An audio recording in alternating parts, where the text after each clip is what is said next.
This is four-wall handball, one of the fastest and most challenging ball sports in the world. Handball's been around in one form or another for thousands of years, making it the oldest game played with a ball. Welcome to the 1998 U.S. Handball Association's National Collegiate Championships. Ben Thumb here, along with Jonathan Kendler and James Comstock. We've got some great handball action in store for you as David Chapman of Southwestern Missouri State takes on Chris Rusing of the University of Washington. And while this is, in fact, the Collegiate Championships, both our finalists play on the Spalding Gatorade Pro Handball Tour. In David Chapman's case, he is the #1 ranked player on the tour and in the world, while Chris Rusing is ranked 10th and is considered a fast-rising star. And therein lies a controversy. Should the world's best players be allowed to compete on the amateur collegiate level? But before we get to the men's final, let's take a look at highlights from the women's open class championship match. Our two finalists are Priscilla Kogin of Texas A&M. She's the defending women's champion, going up against a highly talented Amber Roundsville of SMSU. We pick up on the action with Roundsville serving Kogin. Amber has already taken a 5-point lead. And we are at the Royal Athletic Club in Burlingame, California, as the University of California at Berkeley hosts this year's championships. Priscilla is a senior, and Amber is a sophomore. That's rather unusual, isn't it, Jonathan? Yeah, probably for Amber to reach the finals in only her sophomore year is excellent.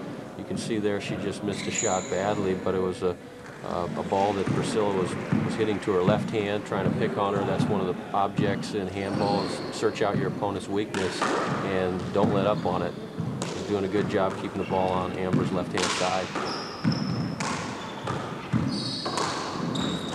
See Priscilla trying to control the rally by hitting the ball up to the ceiling. You see she gets a front court position because of that, and forces Amber to make a mistake. The idea really is to dominate the center of the court, the area right around the Royal Athletic Club emblem there, and keep your opponent running from side to side behind you, and then you have all the opportunities to make the shots in the front court. You can see these girls really doing a good job of keeping the ball in play. Oftentimes you'll see players just starting out having trouble using their left hand, but these girls really do a good job keeping the ball in play with their left hand. That's one of the real challenges of this game, isn't it? Yeah, you need to be as ambidextrous as possible, because otherwise your opponent is really going to make you pay for a weakness that they can identify and exploit. See Amber hitting the ball with her left hand. She's showing you just how good both of these girls have their off hands. We should also mention that this is a renovated court for television. We're actually using 5 cameras today. This is from the mezzanine angle. And this is, well, we're at 20-9. We're moving the game along a little bit because of time restrictions. Priscilla got a nice back wall set up there, and again driving the ball hard at Amber's left side. You can see Amber a little out of position on some of those shots, and Priscilla's really controlling this rally, no question about it. It's a great kill shot by Priscilla. She got it set up in the front court, and she just put it away. Again, keeping Priscilla, keeping Amber in the back left corner, and serves out the match.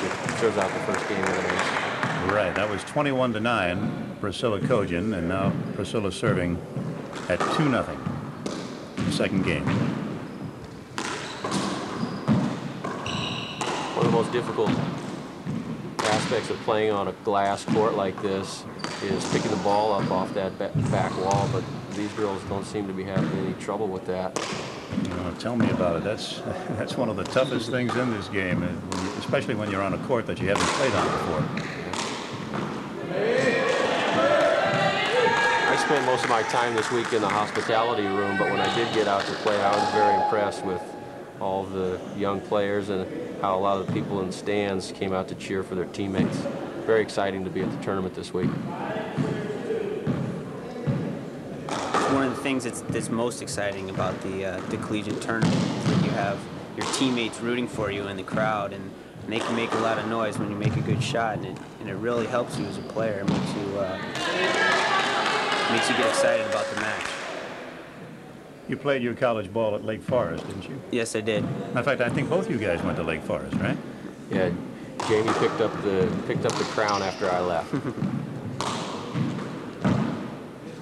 You can see here again, both players trying to keep the ball on the left-hand side of the court. Priscilla makes a mistake of shooting the ball at Amber's right-hand side, and Amber just rolled it out off the back wall. Although I think Priscilla was a little concerned that ball may have skipped in, but the referee said it did not. Yeah, you have an opportunity to appeal a referee's call, but if he saw it differently, you're going to lose and you're going to be forced to think about it later. Priscilla just showed her tremendous power right there. She blasted the ball to the left side and caused Amber to commit an error. Still early in the second game. Amber has a chance, if she could get some momentum going, to put the pressure on Priscilla, but Priscilla's court sense is very good. She's moving around the court well. And a shot like that is very discouraging to your opponent. She's controlling this match, there's no doubt about that. Priscilla is one of the top ranked women players throughout the entire world, and so it's no surprise that she's dominating this collegiate event. She is from Sao Paulo, Brazil. She's been in this country for about 15 years. I didn't know that they played handball down there. Mm-hmm. I don't think she started there. I think she started when she came to the United States at Texas A&M. You're seeing the girls keep the ball in play for quite a long time. One of the things that you'll find in the matches in the men's division is they go for the setup and the kill as quickly as possible, and these girls are keeping the ball in play, which means they're evenly matched once the ball comes off the service line. But I think Priscilla maintains her advantage off the serve. We're at 18 to 10. Well, that's a nice kill shot with their left hand by Priscilla. Let's go to the slow-mo here and see what happened, gentlemen. You can see here Priscilla's setting up nicely. She's got her shoulders parallel to the direction she's going to hit the ball, and she just tees off on this thing and rolls it out in the right corner. It looks like Amber's out of position as well. Exactly.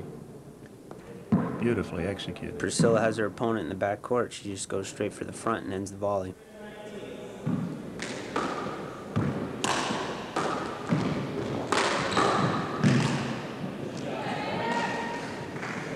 That was a nice shot. Amber is down pretty far in this match. It looks like she's trying to conserve a little energy using an underhand lob serve to Priscilla's left-hand side in hopes that if she can get back into this thing, she'll have some energy left for a tiebreaker.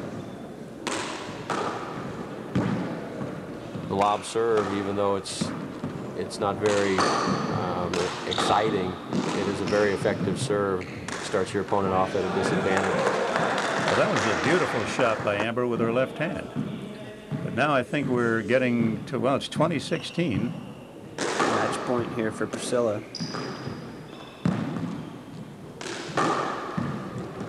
Even though it's match point, she's still trying to drive the ball to the left-hand side on the volley. That was another beautiful shot by Priscilla Kogin. Let's take a look at that in slow-mo. Jamie looks a lot like you out there driving the ball into the left-hand corner here. She sets up nicely. Again, her shoulders square to the ball, and she's just going to put this thing right into the left-hand corner. Amber really has no chance of getting this ball. Priscilla hit the ball so hard that Amber couldn't even react in time to get over and hit the ball. Now let's get a word from Priscilla. Pretty good, pretty good. I was getting worried there. I squeezed it out. Squeezed it out. She was tough. She was tough, but it was fun. I think I enjoy the women's program just a little bit more than the men's. Again, my background sports psychology, they respond sometimes a little bit more to the imaging and the mental work that we try to do. Sometimes the guys are, rah-rah, they're too tough and they don't need all that kind of stuff. I think handball is an excellent sport for women. It offers them so much in terms of skill development, and it gives them a chance to condition and stay in shape and work out. And it allows them to learn to set goals for themselves. It's a great self-image builder. Stay tuned as the world's best handball player, David Chapman of SMSU, takes on Chris Rusing of the University of Washington, one of the hottest handball players in America.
And we're just about to get underway with the men's open final of the USHA Collegiate Championships.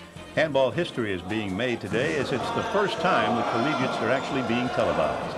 David Chapman is on your left, and Chris Rusing now on your right. Vern Roberts, the man with the camera, a great player in his own right and head of the United States Handball Association. David Chapman is a phenomenal handball story. He's 22 years old, is the #1 ranked player in the world, has been for the last 3 or 4 years.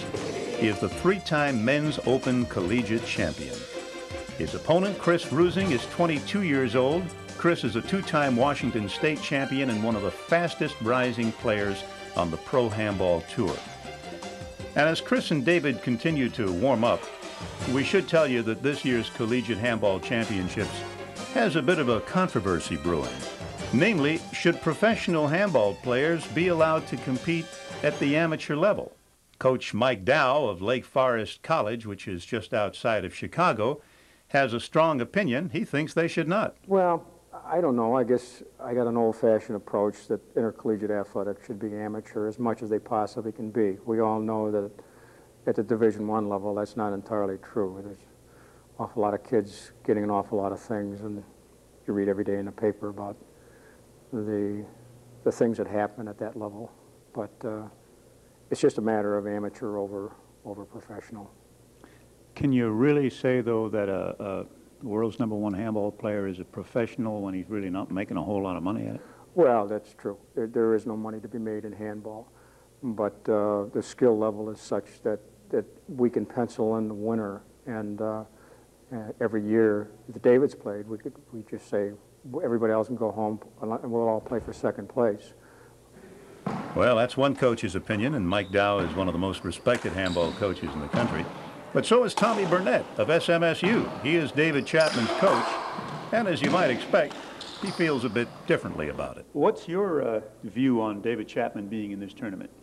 I think it's fantastic, and along with most of the kids and the coaches, handball's not that big, and we want our best players here, and the kids want a chance to play. It's the only chance they'd ever get to play David Chapman is in a tournament like this. Well, there you have 2 different sides of the pro versus amateur controversy.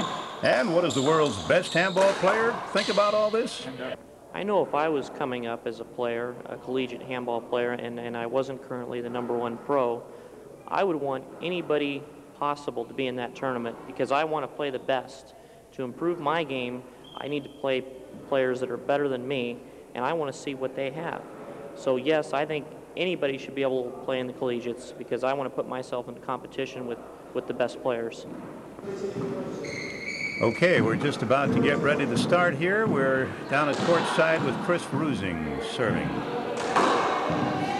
You can see right away the action in this match is considerably faster paced than the women's match. The men have a lot more power in their serves and a lot more accuracy with their shots. Chris is known for his big power serve. He gets down really low and he tries to just crank on the ball and hit it as hard as he can. That was a beautiful shot. Chris just took that shot from deep in the backcourt with his right hand and absolutely rolled it out in the front corner. That's what he's going to try and do as much as possible because if he finds himself in a match where he's volleying back and forth with David, he's going to wind up losing. See, David, he took the ball and he hit it into the back wall, and then it made the front wall, and that's a legal shot in handball. A legal shot, not illegal. David takes a different approach to his serve. David will use almost exclusively a lob or an overhand serve. He does that, I think, just to take his opponent out of the power game right from the start. He also knows exactly where his opponent's going to hit the ball if he controls that serve enough.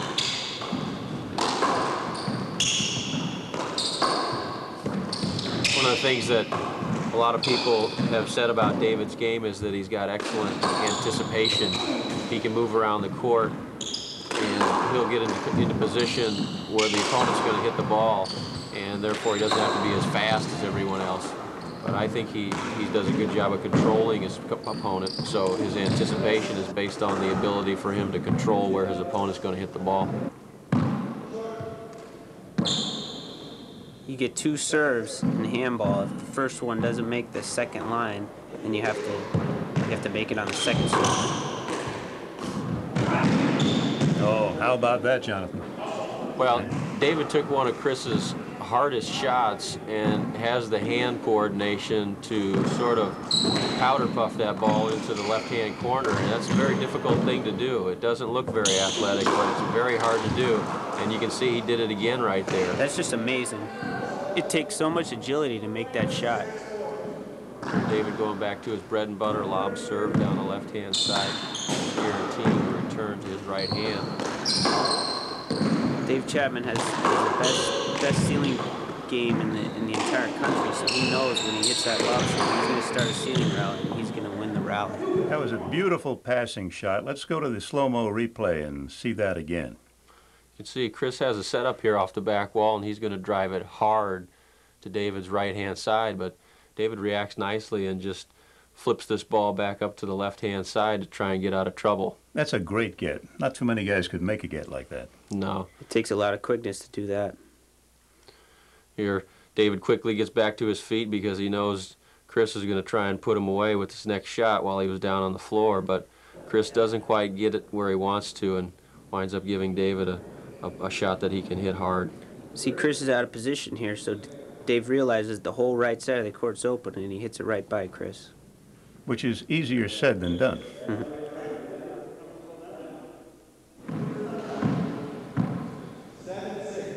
It's interesting the contrast in styles here. David is sort of methodical in his play and waits for his opportunities. And, as I watch the match, it appears that Chris is really trying to force as many of his shots as possible, and David is plodding along, but he knows exactly what his strategy is. Chris is the kind of player who lives by the sword, dies by the sword. He just wants to shoot every ball that he possibly can, whether he's going to make it or not. He's just going to go for it. Shoot it, and if you miss it, shoot it again. Yep. Well, you got that one. Got that one by David.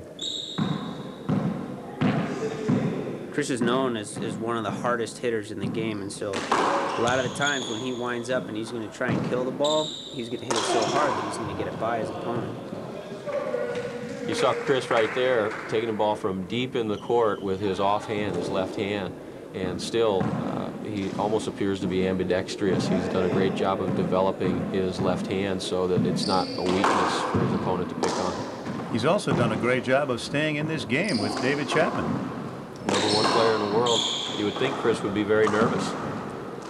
He was in the finals of the Collegiates last year, and he's been chomping at the bit the whole year to try and get back to the finals, and here he is. He's not going to let his opportunity pass him by.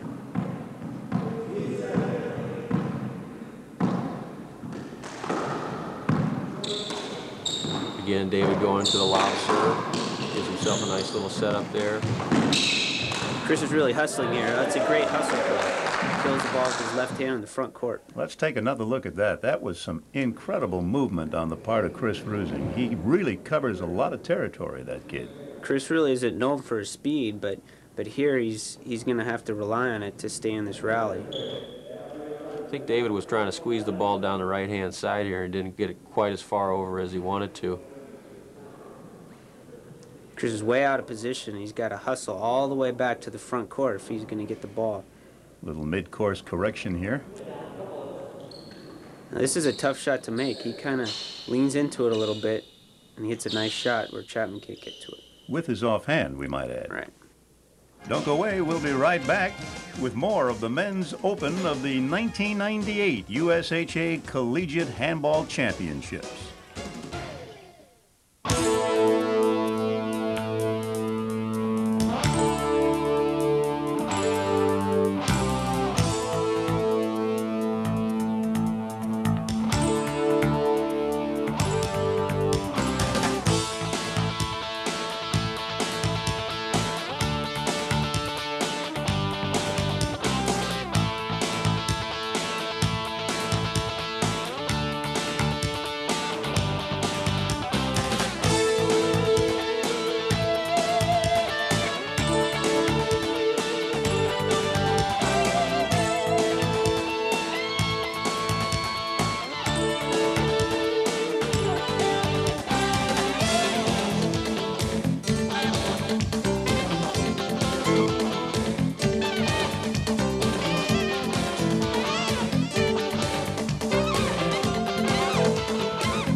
Welcome back to the 1998 USHA Collegiate Handball Championships with David Chapman and Chris Rusing.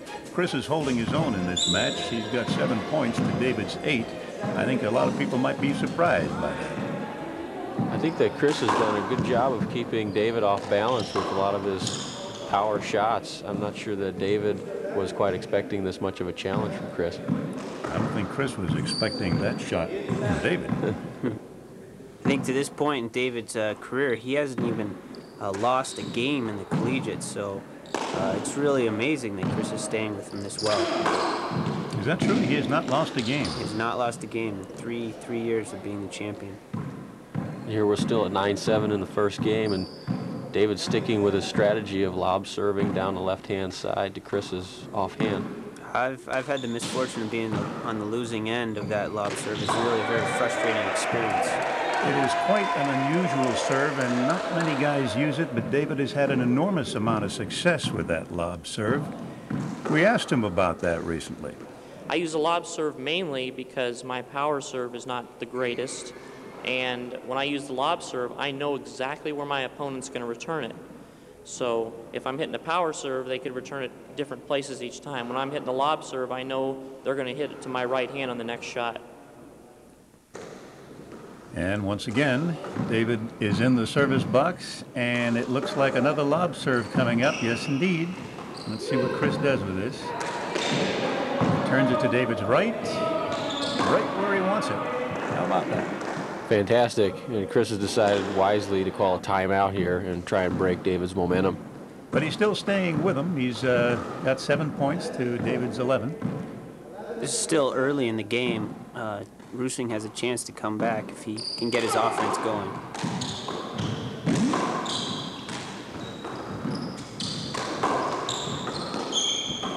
Looks like what's happening here is that David's strategy is starting to pay off a little bit. Chris started very hot, and now we'll just have to see if he can finish the match hot. But David's been very consistent. Chris probably hits one of the hardest balls in handball today. The ball's traveling at least 80 miles an hour. It's really a difficult serve to return when he can control it and hit it down the walls. It makes you react quickly to the ball.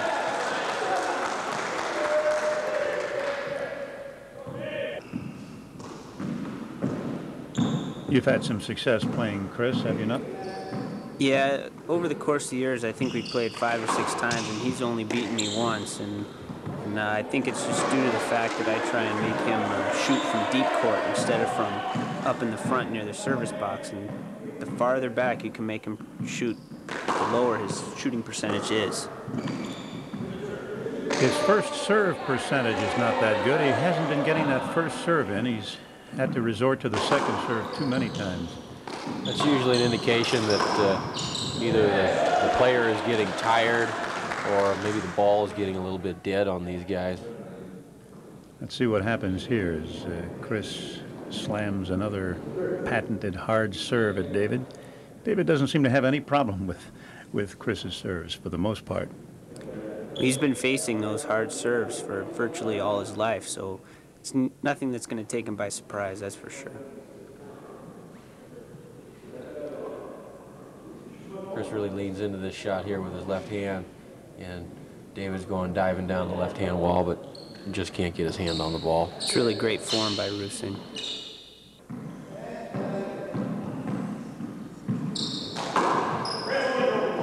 Once again, having to resort to the second serve, but he's staying right with David. It's 10 to 11. The fact that he's been able to remain close has kept the crowd in the match a little bit. Chris has got a lot of fans here watching the match. All his college teammates are up there cheering. Of course, he's the underdog, so he's going to get the benefit of the crowd noise. You just saw another great kill shot by Rusing. He's starting to string a good run of points together here, and maybe we could see him take a lead.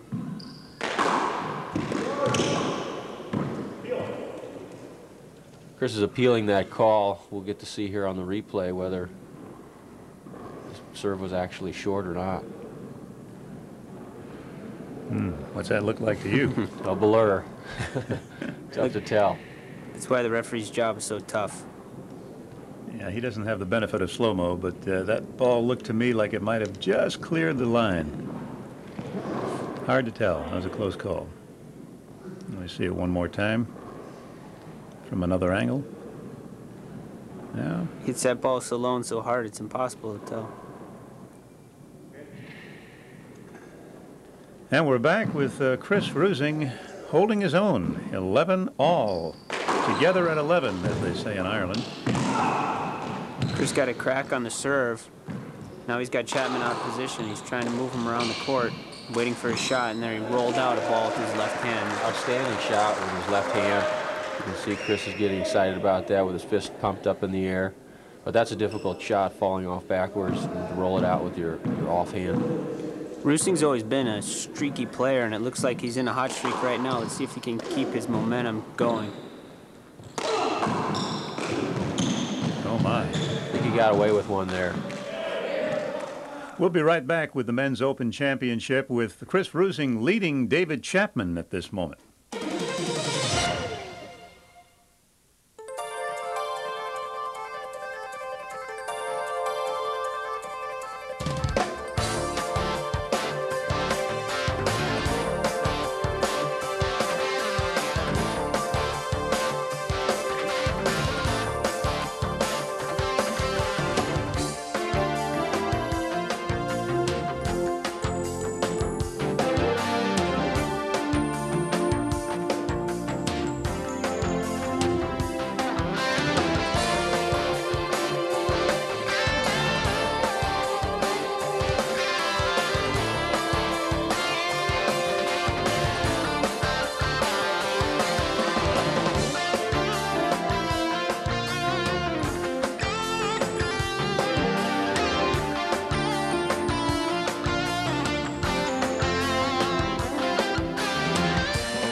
And we're back to the Men's Open of the 1998 USHA Collegiate Handball Tournament with Chris Rusing serving to David Chapman. Chris is out ahead right now, 13-11. See Chris sticking with his strategies. Chris is using a hard drive serve, mainly picking on David's left hand, which isn't a whole heck of a lot worse than his right hand. Chapman just moved him around the court on that rally. Hit it down to the left, and then down the right, and then back down the left again for a point. 11 serves 13. The lob serve once again from David.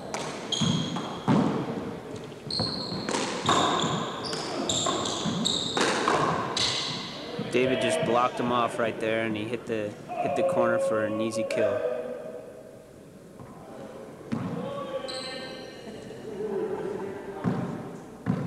This is a much closer match than some people expected here at the Nationals. As the game moves on, the crowd's getting more into this match. You can kind of hear them in the background getting excited. A shot you really don't expect. You don't expect a guy who's right-handed to shoot the ball from 38 feet deep in the court with his left hand. But he caught the sidewall and rolled that ball off the sidewall for the winner.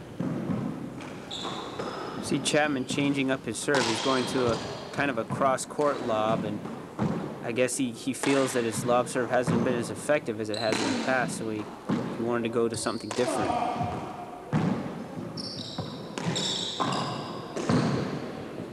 Right now, both players baiting the other one, and Rusing make a mistake first.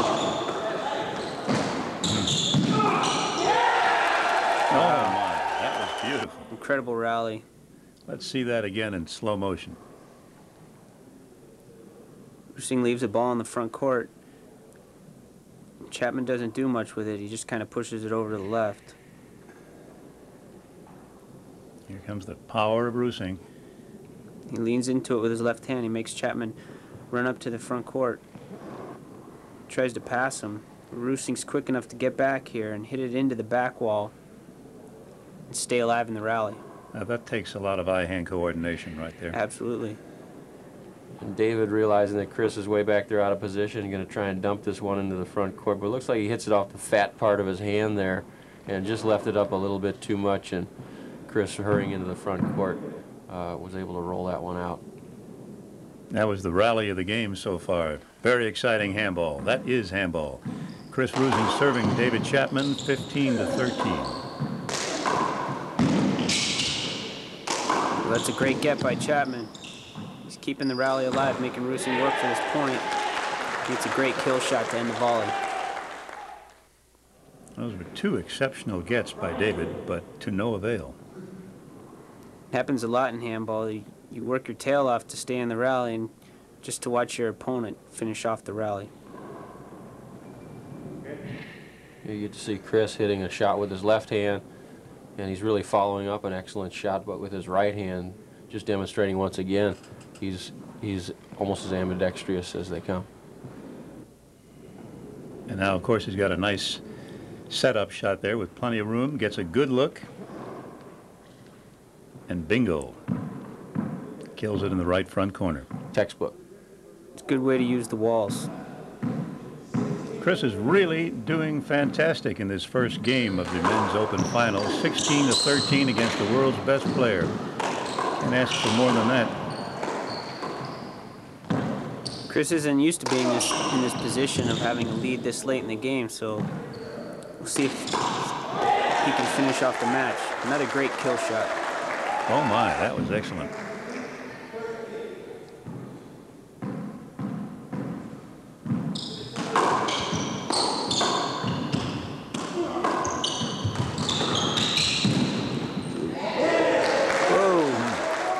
You know what's really amazing to me about Chris Rusing is that his left hand appears to be just as strong as his right. Yeah, that comes from spending a lot of time on the handball court and just working on your fundamentals. Because that is one of the real challenges of this game, is getting your weak hand to do what your strong hand can do. Well, try it once yourself. Try throwing the ball with your off hand, and you'll wind up looking awfully off balance. There you see David again using that dump shot into the front court to take one of Chris's hardest shots and just dumping it right back in for a rollout kill. There's an ace serve. First ace in the game. Rusing's 2 points away from closing out this game. It's one of the hardest thing to do in handball is finish off the end of a game. And I know from experience right now Rusing's feeling the pressure, and he really wants to get out of there with his first game win. Looks like to me David's trying to pick up the intensity. I don't think he wants to lose his first game and risk going to a tiebreaker. He's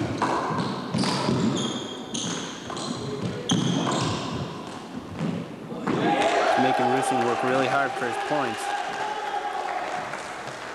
Game point for Chris.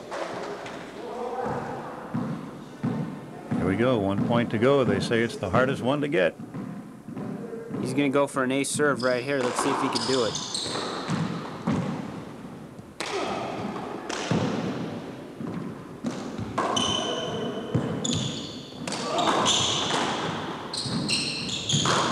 I wonder what's going through Chris's mind right now. He's got 20 points on the best player in the country. That was a very interesting demonstration of David Chapman's greatness. This is a tough shot, right against the left wall. He's really got to concentrate to keep his hand on the ball and keep the wall from getting in the way, and he does it, and he stays in the rally. He doesn't give Rusing much of anything to shoot. Right, Chris is backed up against the wall there. Manages to get off a shot, but watch this beautiful shot by David. Takes the ball out of the air. it's usually a good shot, but here he kind of left it up for Rusing to lean into it with the strong hand. That's true. Rusing goes for the kill.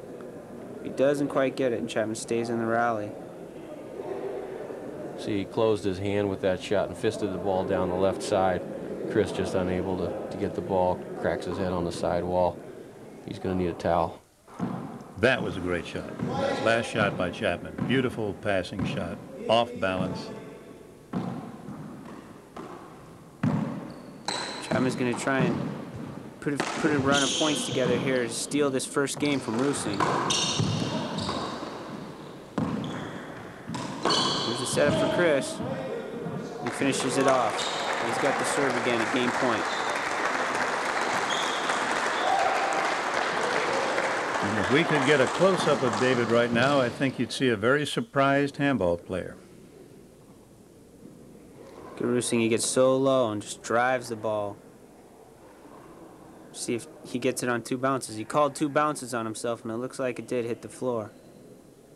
And there you see a great player with great sportsmanship, too. David was the only one who knew he got that ball on 2 bounces, and he made the right call. Now here's Chris Rusing serving for game 1. This is game point.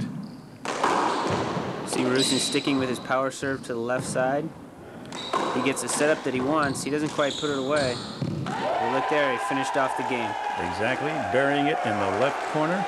And Chris Rusing takes game number 1 from David Chapman at 21-18. A lot of surprised people here today. We asked Chris about his improvement in the game. I attribute a lot of that to going around to tournaments, a lot of practice time on the court, just hitting shots by myself. I went to, and I owe a lot of credit to the people from my hometown, Bellingham, Washington. They put up with me hanging around the courts after school every day, and I owe them a lot of credit. Game 2 of the Men's Open Finals and a preview of the history of handball when we return.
And we're back for the second game of the Men's Open Final of the Collegiates with David Chapman. Well, David's got his work cut out for him as Chris Rusing has taken the first game. But before we get underway, we want to show you some brief scenes from a documentary film on the history of the world's oldest ball game.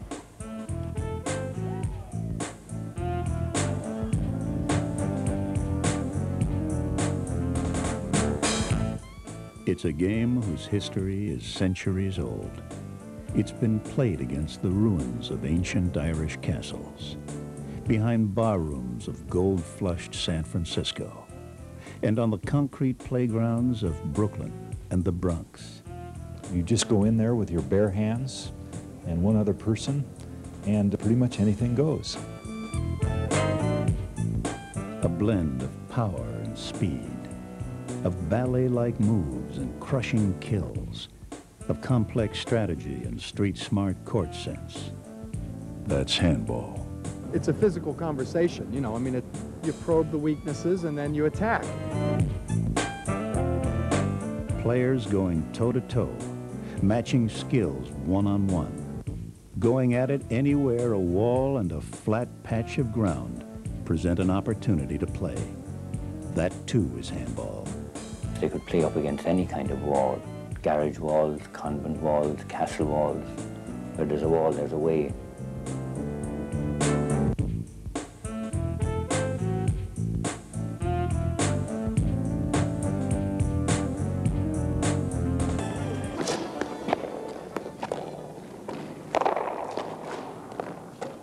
It's a sound that once echoed throughout the Irish countryside. The unmistakable sound of the alley cracker, ringing off the thick stone surface of an open-air Irish court. In Ireland now, the first mention of the game was 1427, the Statute of Galway, a set of laws that regulated the behaviour of the native Irish under the English oppression. And one thing, they indicated that they couldn't play handball against the walls of the city. Second thing, of course, is that no one with a name beginning with O or Mac could be in the city after dusk. Despite the ban, the game of handball took root in Ireland. In places like County Clare and County Mayo, it was played wherever a proper wall was present.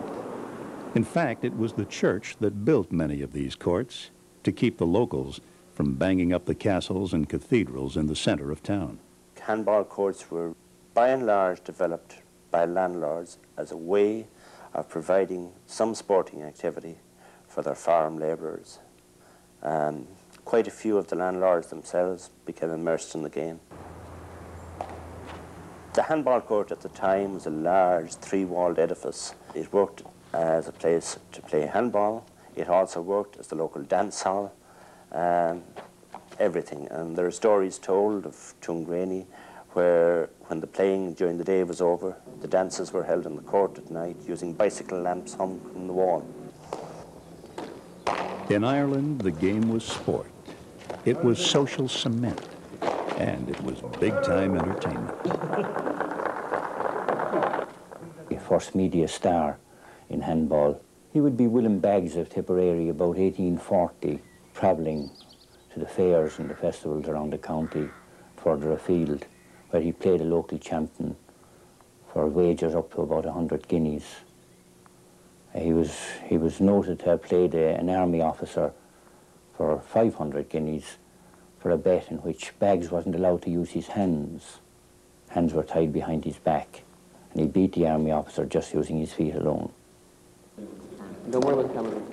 You play the traditional Irish version of the game on a court that measures 30 by 60 feet, about 1.5 times the size of the modern regulation court. And you play it with what the Irish call the hardball, otherwise known as the alley cracker. This is the original alley cracker, so called from its distinctive cracking sound when you killed this ball at the bottom of the front wall. Or, as we've said in Ireland for centuries, you dead-butted this ball. Now, I'm going to cut into it just to show you what it's made from.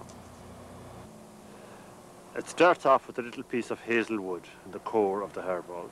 Then it's surrounded with pieces of rubber band, thread, all sorts of woolen thread and bits and pieces like that, all wound together into a nice round ball, covered on the outside with goat skin, genuine goat skin.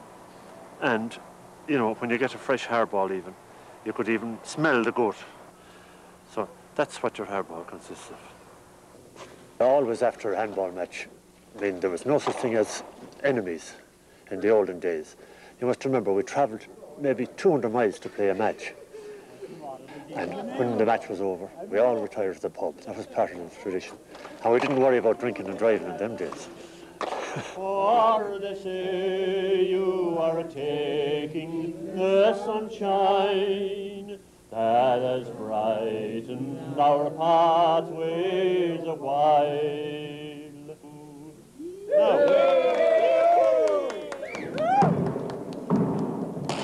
In Ireland, the traditional hardball game has evolved into today's modern game of handball. And the spirit of the game is still passed on to each new generation in the public schools, where handball is commonly a part of the sports program. The Irish have also passed on their love of handball to a relatively new territory, for it's the Irish who are credited with bringing handball to America. We should mention that this is the largest turnout of collegiate players in the 45-year history of the USHA National Tournament.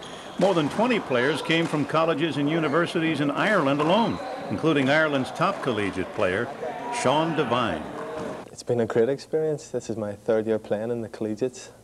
The first year that we came out, there were only 2 of us. And last year there were 4, and this year there's 20. So we've been going back with good stories to tell, and people are coming. Next year there's going to be 100. And we'll be back with game number 2 of the Men's Open Championship right after this.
And we're just about to get underway with game number 2 of the '98 USHA Collegiate National Championships. David Chapman taking on Chris Rusing. And here's David with the first serve. Looks like he's going to be changing sides for his service. He's got a cross-court lob going instead of a lob straight down the wall. The result is the same. He's trying to get his opponent to hit it to the ceiling. You see Chris made an error there in the front court. It's like Chris trying to take a page out of David's book with that shovel shot into the left-hand corner, and you can see that's a difficult shot. Chris really executed that poorly and put the ball right into the floor. Second serve for David.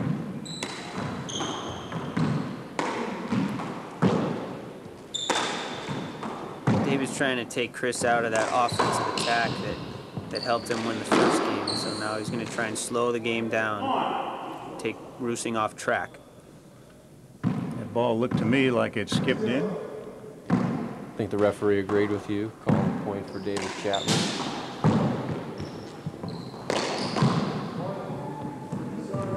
It's a nice kill shot from deep court for David Chapman.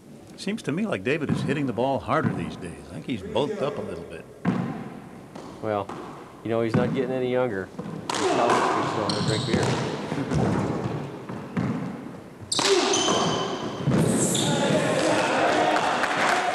It's a great cross-court kill from Chris Rusing. Had David back in the left corner, so he shot it up in the front, left corner, and Chapman couldn't get to it. Chris seems to favor that shot. He's got so much power from the rear court.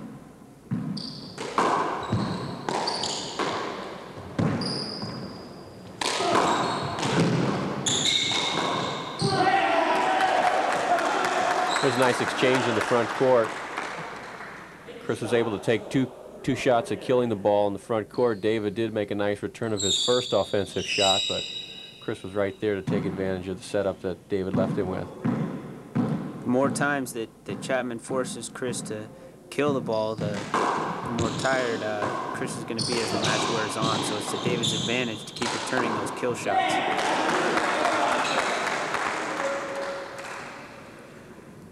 Chris is really playing quite remarkable. I know he's never had this kind of success before against David, actually having taken a game off him. First time that's ever happened, too. Chris is playing very well. David's strategy doesn't seem to have changed much. He's really being very consistent with his serve and with his shots that he's hitting at Chris. And Chris was very hot in the first game. Let's see if he can continue that pace here in the second game. I think David has it in the back of his mind that Chris isn't going to be able to kill the ball for the entire match, so he's hoping for a couple Rusing misses here.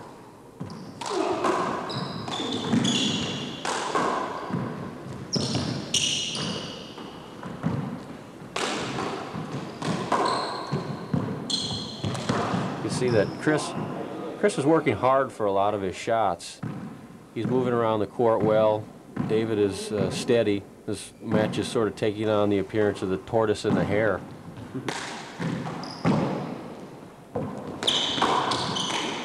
I've always said that handball is a small man's game, and David Chapman's definitely smaller in stature than Rusing is, so he doesn't have to work as hard to move around the court. Well, John, how do you feel about that? You're 6'3", 6'4". I always felt it was a disadvantage to be as tall as I was because I couldn't get my long legs and arms out of the way when I was up in the front court and the ball was coming off the front wall quickly at me. So that's why I felt more comfortable hanging around in the back court. And Chris is actually a similar style player. He likes to shoot the ball from deep in the back court. He actually does remind me a bit of you when you were playing the game. Well, I'm a little better looking than Chris, though. No comment? These players work so hard that they're sweating so much. Every time they hit the floor, they have to wipe it up. It gets so wet. We talked earlier about the controversy surrounding this game, or this tournament, I should say, the fact that we have professional players competing at the collegiate level. And we heard from Coach Mike Dow of Lake Forest College. Both you gentlemen went to Lake Forest. I'm curious to know how you see it. Jonathan, what's your take on it? Well, of course, my allegiance is with Mike Dow and Lake Forest College. But I really spent a lot of time at this tournament this week, and I haven't heard any complaints from any of the players. I think that David made the point that a lot of the kids really look forward to competing against him and seeing him this close. And so, as long as the other players aren't complaining, I say let David play. We're having a great rally here. Great front court exchange. Chapman gets the setup, but he kind of leaves another setup for Rusing, and he finishes off with a great kill with his left hand. Chris Rusing continuing to play well, but David Chapman making inroads of his own. We'll be back with more of the Men's Open Championship game number 2 in a moment.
Welcome back to the USHA Collegiates. Ben Thumb along with my colleagues, James Comstoft and John Kendler, as we watch David Chapman of SMSU in the finals against Chris Rusing of the University of Washington. Here's Chris serving. He's got 2 points to David's 4 in the second game. David's down 1-0 here early in the second game, and both players probably still trying to feel each other out to see what pace they're going to come out at. Chris was set up there in the front court that misses a little bit, and David able to take advantage of that. Let's take a look at this in slow motion. That was quite a rally. Chris again taking a ball from deep in the left side with his left hand, trying to shoot the ball. Done a good job of making David backpedal here. You can see David falling away backwards, just really trying to flip the ball to the ceiling to buy some time. And Chris sees that this is a weak return, and he's going to jump up here and try and put it away. Might have tried to get a little too cute here, hitting the ball sidewall front. Might have been better off just hitting that ball down low, almost in front of his feet. Then the worst thing that could happen is he would have got a hinder on it if he didn't roll it out. Yeah, it turns out that's going to really cost him there because David hit a brilliant shot. Chapman made a great get in the front court there, and he pushed Rusing in the back, and Rusing had nowhere to go, and he just hits it in the back wall, and it doesn't make the front, so he's out of luck. And so David Chapman comes up to serve at 4-2 in the second game of the Men's Open Finals. Chapman's returning to his standard lob serve. Rusing's going on offense right away with that, and he rolls it out with his left hand from deep court. I'd like to have had a radar gun on that. That ball was traveling. David doesn't even really make an attempt to try and return this ball because when it hits the front wall, it doesn't even bounce. It just rolled out. I think David probably hit the serve a little harder than he wanted to, so it came off the back wall, and it gave Chris a chance to swing sidearm with his left hand. He really set up beautifully on that. He had all the time in the world. And I guess when you give a player of that caliber so much time, he can do an awful lot with it.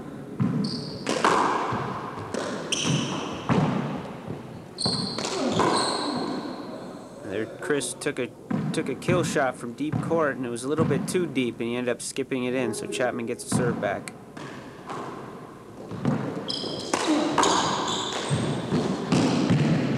Something we haven't seen, a lob serve to the right-hand side of the court. Take a look at here, Chapman running up into the front court after Rusing tried to kill the ball. Makes a nice get, just barely gets it before the second bounce, and hits a nice re-kill in the front court. Rusing's so far deep that he can't get up in time to get it. And we are back at courtside with David Chapman serving to Chris Rusing. Scores 5-2. Second game.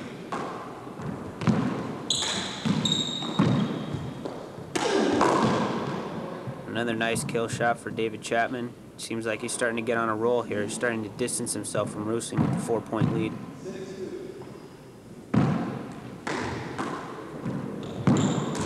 David seems to have found a nice little change of pace with that lob serve to the right-hand side. Chris needs to take that ball and put it right back on David's left-hand side with a shot to the ceiling or maybe a hard driving back shot. Chapman's getting just what he wants. He gets it set up on the right. He jams Rusing. Rusing's so tall he can't react to that ball in the front court quick enough. I think David was concerned about the applause that Chris was getting. He'd like the SMSU guys to give him a little noise too. It's kind of funny because the SMSU team is such a larger team than the University of Washington. It seems like he should have more fans, but he wins all the time. Everybody wants to root for the underdog. I guess you have a point there.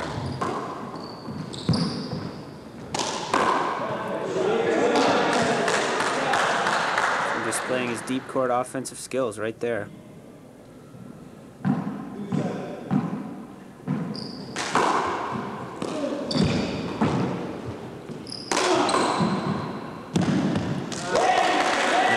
Shot down the left from Chris Rusing. That's smart. He's been usually trying to shoot that ball in the front court, but this time, for a change of pace, he hit it down the wall.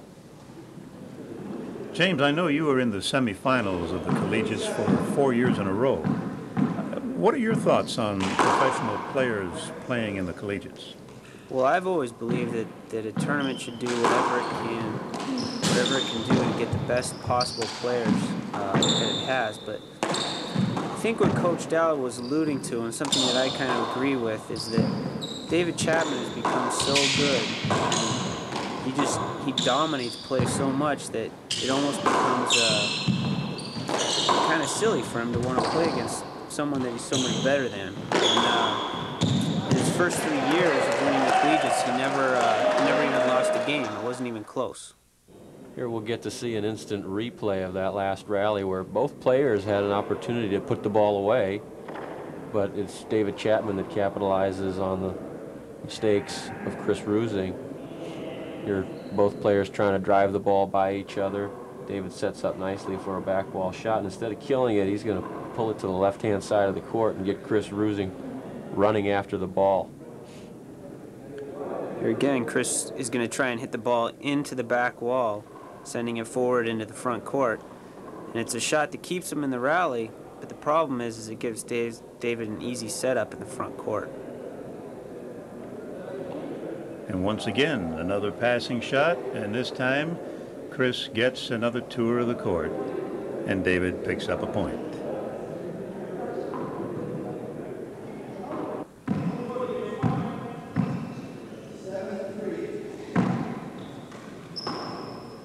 Back to the lob serve down the left-hand side.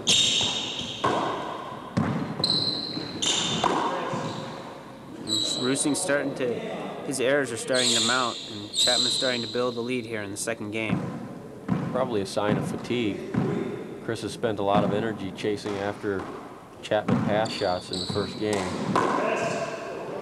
That was a setup. Chapman gave Rusing a setup on the serve, and Rusing wasn't able to capitalize, hit the ball into the floor.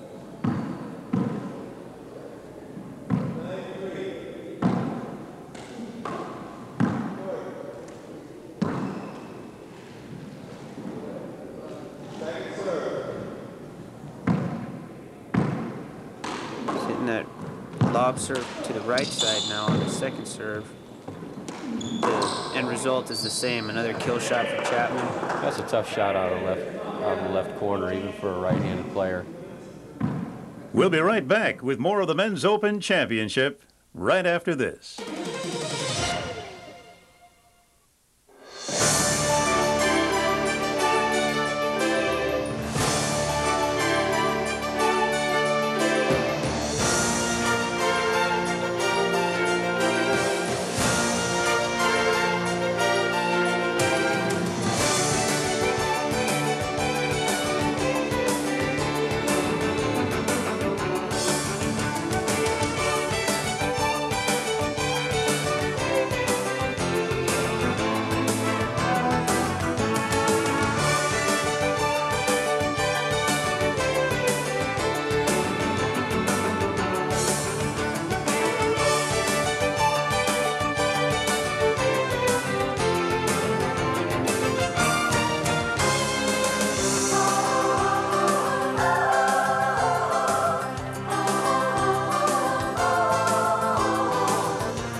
And we're back with game number 2 of the 1998 USHA Collegiate Handball Tournament, with David Chapman of SMSU playing Chris Rusing of the University of Washington.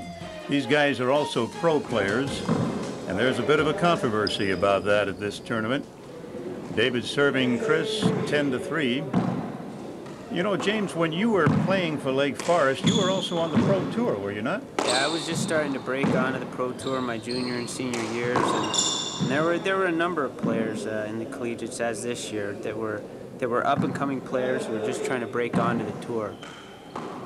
And I think that it adds something to the tournament to have that caliber of a player, but when you get to be as good as David Chapman, it becomes kind of pointless for him to go out and win the collegiates every year because you know he's going to win. It'd be like if the Chicago Bulls went and played in the NCAA tournament. It'd be kind of silly. It's a nice exchange there where both players had their chances to put the rally away. We're going to get a chance to view this on the instant replay here. And really for much of this rally, David Chapman was on the ropes. Chris makes one mistake of hitting the ball to David's back wall strength, and David makes him pay for it right there, jamming him in the front court, leaving David with an opportunity to just pass the ball down the left-hand side of the court, and Chris gets tangled up in the back right corner. That was quite instructive. Let's take another view of that. Here's the back wall shot by David, and you can see he's looped his arm, and he pulls that ball right off the front wall, almost into Chris's chest. He's got nowhere to go with that shot, and David just walks up here and decides to give him a taxi ride to the backcourt. Chapman uses a two-wall pass, such precision that it becomes almost like a kill shot for him. It's an automatic point almost. I would imagine, James, that you can learn a few things yourself when you're playing David. Is that right? Yeah, every time I take the court with Chapman, you learn something new about handball, and it kind of motivates you to improve your game and try and rise up and beat him next time, but usually it doesn't work out that way.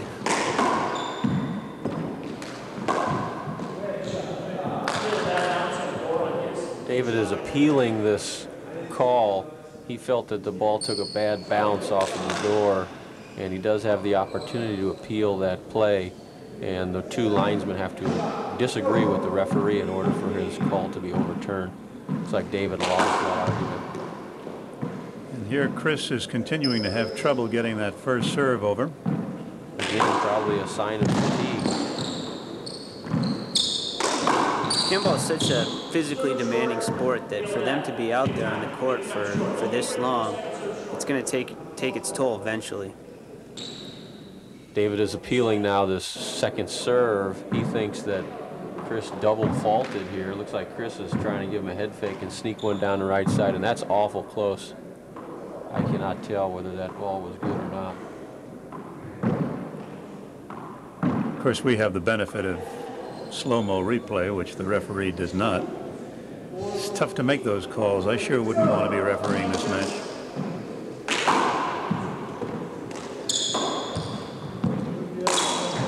Chris is so far behind here in this second game that in the back of his mind, he's got to be thinking about saving himself for the tiebreaker, but it looks like he's still working hard and trying to win every rally.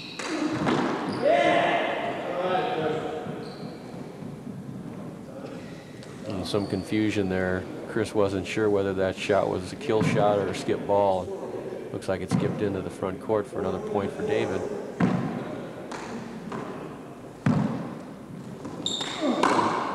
Another deep court kill with the left hand from Chris Rusing. He's putting on an offensive show, but I think he's fallen too far behind in this game to make a run at it.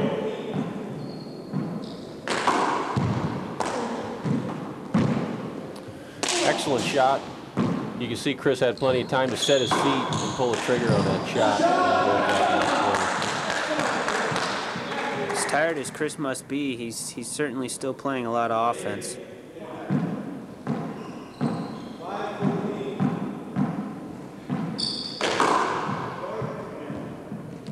Once again, his first serve does not meet with success. I think Chris really spent himself in that first game. Earlier, before the match began, we had a chance to talk with Vern Roberts of the U.S. Handball Association. We asked him about David's great gift as a handball player. David's greatest gift is his court sense, his tremendous, he's a thinking man's handball player. He's always on top of the ball, he's tremendous anticipation, and his athletic ability, the strength of his athletic ability is in his hand quickness and his eye-hand coordination. He's got the surest hands probably to ever see a handball court. We will be right back with the conclusion of game number 2 of the Men's Open Championship right after this.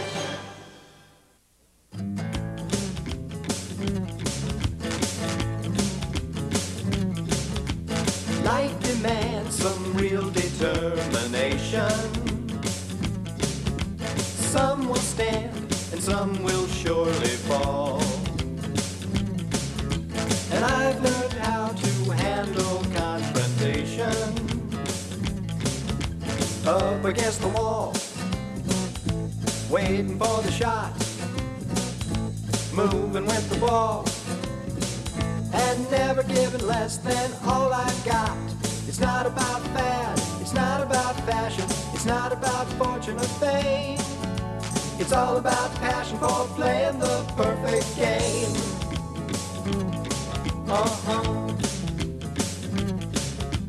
What could be a purer proposition? What could be a truer test of skill? Nothing in the world of competition is equal to the thrill of serving up an ace or shooting for the kill and looking at the look on my opponent's face. It's not about fad, it's not about fashion, it's not about fortune or fame. It's all about passion for playing the perfect game.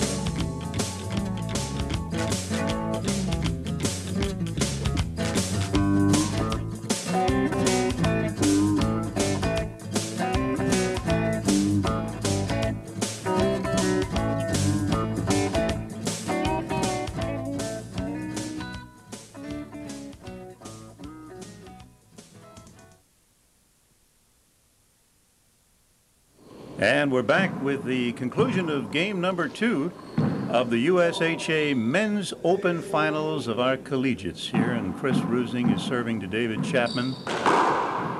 Once again, having trouble getting that first serve over. Chris won the first game, and it was a very close game, but now David has opened up a big lead on Chris here in the second game, and David may be doing a little bit of rope-a-dope here. Just kind of keeping Chris on his feet, make him run quite a bit, get him good and tired for the tiebreaker. Jonathan, have you ever seen a player like David Chapman in all your years in handball? No, I haven't, because David does a lot of things that are very deceiving. He makes some shots in the front court with just with the flick of his wrist, where he can dump the ball into the front corner, and with the same motion, he can flip the ball over your head and send you running into the back court. And, it's really fun to watch him play.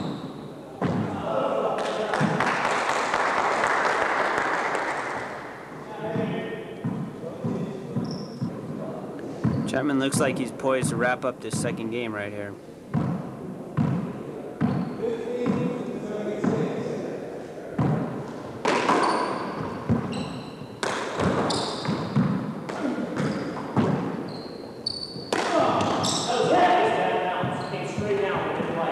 David is arguing here to the referee that he hit a good ceiling shot, which should have put Chris on the defensive, but it took a bad bounce off the ceiling and came down into an area that gave Chris a chance to shoot the ball. And I would agree with David, that ball did come down in a hurry, but again, David's going to lose that argument.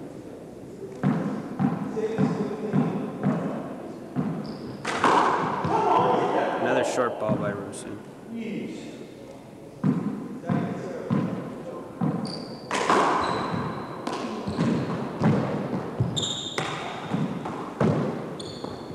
Chapman just looks so in control at this point. He's directing the course of the rally. Everything that's going on in this rally is exactly what David Chapman wants.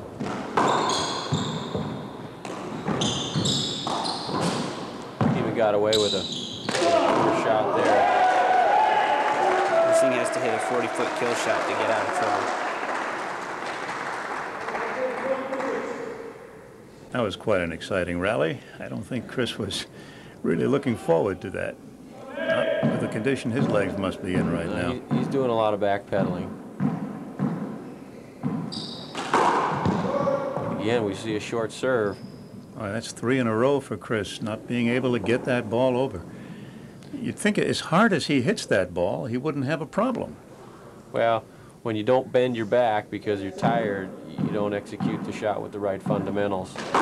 He's not bending his knee when he's leaning over to hit that serve like he was in the first game. Standing straight up, and he's trying to just use his upper body instead of his lower body to get it over the front line.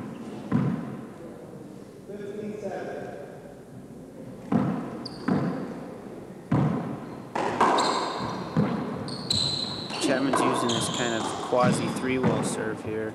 It starts out like a lob to the right, but ends up over in Rusing's left hand, and now Rusing's starting to make some errors. 16-7. David widening the lead.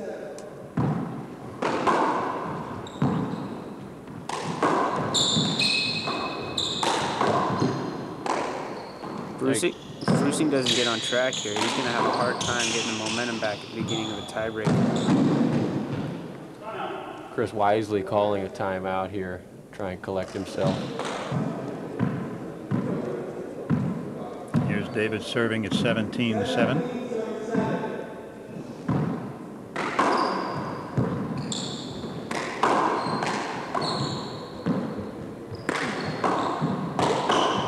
Rusing's just even almost giving up on that ball.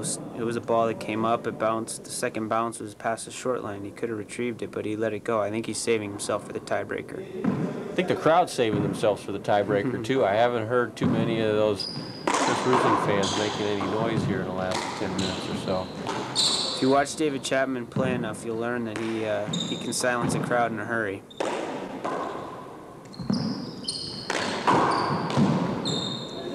A rare hand error by David.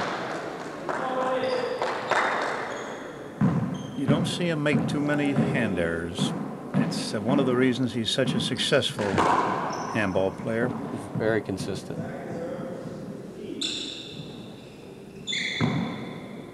Rusing's going to a lob serve here, something that he doesn't normally do. Oops. It's a double fault. That's the first double fault of the match. Strange that he would have elected to do a lob serve at that time. I think that's an indication that he's tired and he's making some poor decisions out there on the handball court.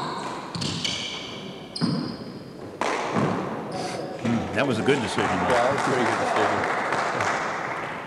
I think that's the kind of shot where Chris could hit that one in his sleep. He's practiced hitting kill shots so much that some of them become automatic. That was not one of Chris's better serves. You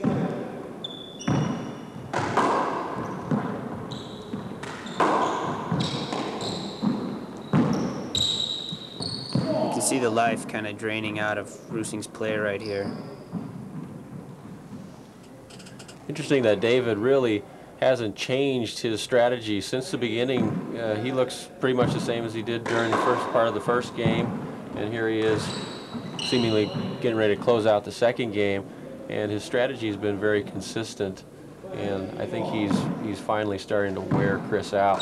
David serving for game point, and there it is. 21-7, David Chapman over Chris Rusing in game number 2. We'll be back with a tiebreaker of the Men's Open Championship right after this.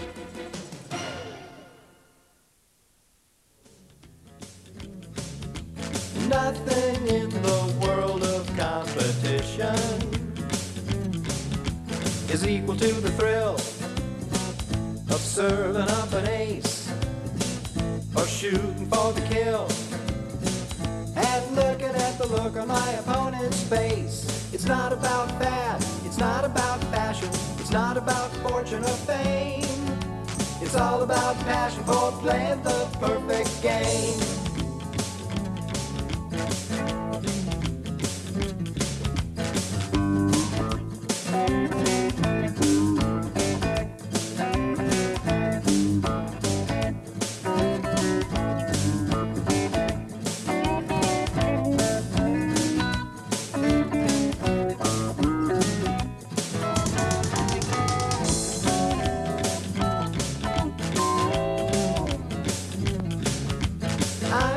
just another weekend warrior.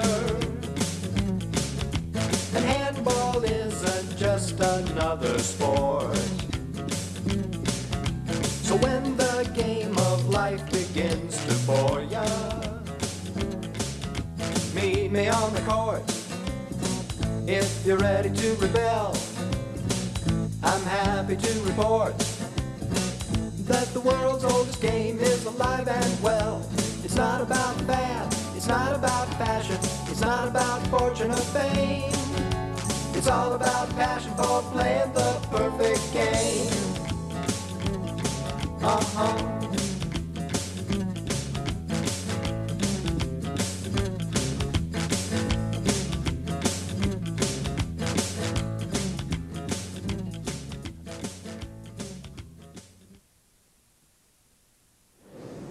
And we're resuming play in the tiebreaker. Chris Rusing is ahead 1-0 as he serves to David Chapman. It's important to get off to a quick start here in the tiebreaker because it is only an 11-point game and should be exciting. This is what the fans pay their money to see.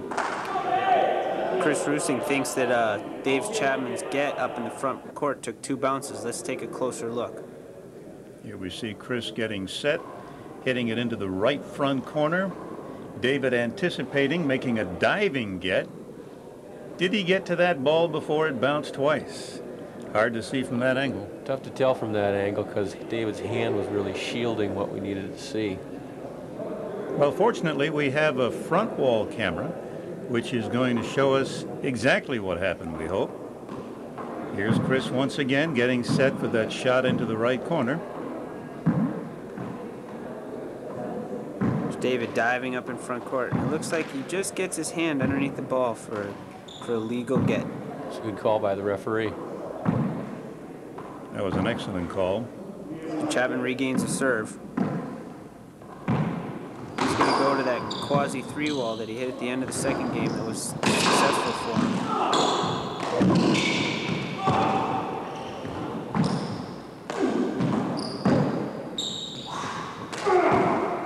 Rusing makes a poor decision from deep court. His legs are kind of giving out on him, so he's trying to look for an easy way out of the point instead of taking the patient shot.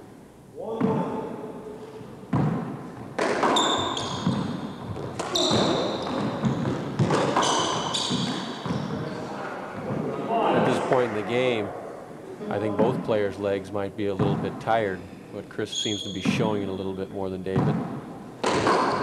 Move ahead now to score 6-1, Chapman. He's mounted a big lead in the tiebreaker. Rusing's going to have to come back if he's going to win this match.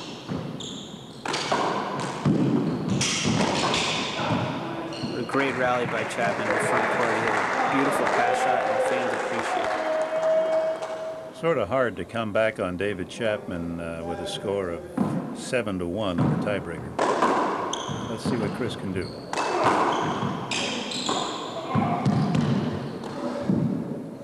Rusing's in big trouble now. Chapman knows exactly what he has to do. He has to keep running Rusing.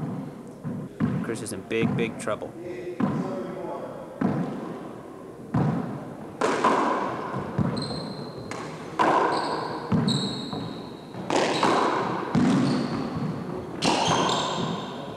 Another pass shot for Chapman, and it looks like he's on the road to victory right here. 9-1. David can smell victory. If David does close out this match, it'll be a historic achievement because he'll be the first player to win the open singles division of the men's intercollegiates 4 years. Here he's serving for match point. And